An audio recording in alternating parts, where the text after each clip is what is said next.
ನಮ್ಮ ಎಲ್ಲ ಶುಂಠಿ ರೈತ ಬಾಂಧವರಿಗೆ ನಮಸ್ಕಾರ. ಈ ವರ್ಷ 2026ರಲ್ಲಿ ರೈತರು ಈಗಾಗಲೇ ಶುಂಠಿ ಬೆಳೆಯೋದಕ್ಕೆ ತಯಾರು ಮಾಡ್ಕೊತಾ ಇದ್ದಾರೆ.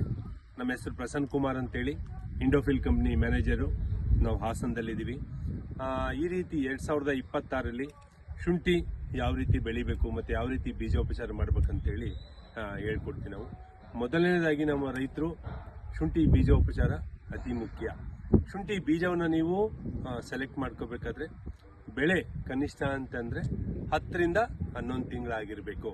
ಚೆನ್ನಾಗಿ ಬಲ್ತಿರಬೇಕು. ನೋಡಿ ಇಲ್ಲಿ ಇವರು ನಮ್ಮ ರೈತರು ನಟರಾಜರು ಅಂತೇಳಿ ಯಾವ ರೀತಿಯಾಗಿ ಬೆಳೆದಿದ್ದಾರೆ. ಈ ಥರ ನಾರಿರಬೇಕು ಮತ್ತು ರೋಗ ರಹಿತ ಗಡ್ಡೆಗಳನ್ನು ನಾವು ಸೆಲೆಕ್ಟ್ ಮಾಡಿ. ಕೆಂಪು ಕೊಳೆ ರೋಗ, ಬಾಡು ಕೊಳೆ ರೋಗಗಳು ಇರಬಾರ್ದು.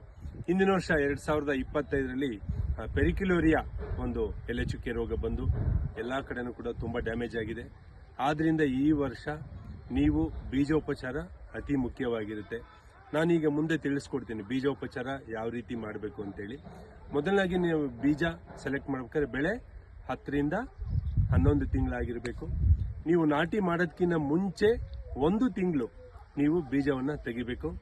ತೆಗೆದ್ಬಿಟ್ಟು ನೆರಳಲ್ಲಿ ಕ್ಲೀನಾಗಿ ಬೀಜನ ಡ್ರೈ ಮಾಡಬೇಕು. ನೆರಳಲ್ಲಿ 15 ದಿನ ನೆರಳಲ್ಲಿ ಡ್ರೈ ಮಾಡಬೇಕು.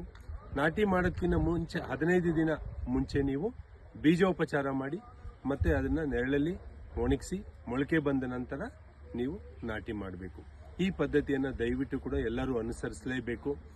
ಯಾರೂ ಕೂಡ ತಪ್ಪದೆ ಬೀಜೋಪಚಾರ ಮಾಡಲೇಬೇಕು. ಯಾರು ಮಾಡ್ದಂಗೆ ಇರಬಾರ್ದು. ಮಾಡದೇ ಇದ್ದರೆ ಡೆಫಿನೆಟ್ಲಿ ನಿಮಗೆ ಮುಂದೆ ಪೈರಿಕ್ಯುಲೇರಿಯಾ, ಕೊಳೆ ರೋಗ, ಬಾಡು ಕೊಳೆ ರೋಗ ಅಟ್ಯಾಕ್ ಆಗೋ ಚಾನ್ಸಸ್ ಇರುತ್ತೆ. ಸೊ ಅದೇ ರೀತಿಯಾಗಿ 1 ಎಕರೆಗೆ ಕನಿಷ್ಠ ಅಂತ ಹೇಳಿದ್ರೆ 22ರಿಂದ 25 ಚೀಲ 60 kg ಬ್ಯಾಗು ಬೇಕಾಗುತ್ತೆ.